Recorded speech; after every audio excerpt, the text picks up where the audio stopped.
The future is a terrifying thing to the ego who is so invested in the past.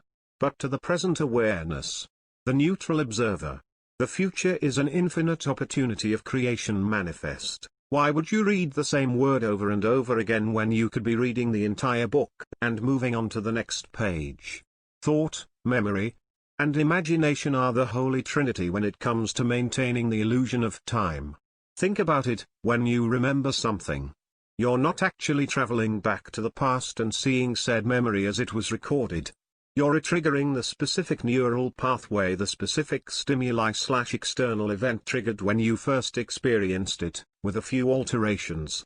As your brain must make guesswork to the subtle details that may have not been consciously recorded, which means, every time you remember something, you alter the recording slightly. As one would imagine, with enough times you could have completely reconstructed a memory in such a way that it would be unrecognizable from the actual event.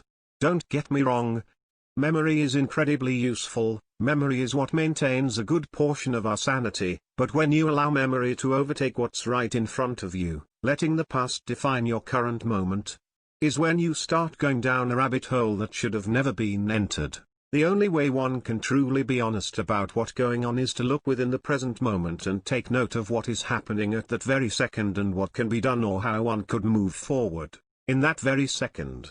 It is also a risk too, using anticipation on the other side of the pseudo-time travel illusion. One may be very good at connecting the pieces of a puzzle and imagining the picture that will come out of it, but again, said mechanism should always delegate to the present moment if one is to have an accurate depiction of their reality. Now I understand this may be easier said than done for some of us more invested in the habits of memory and anticipation.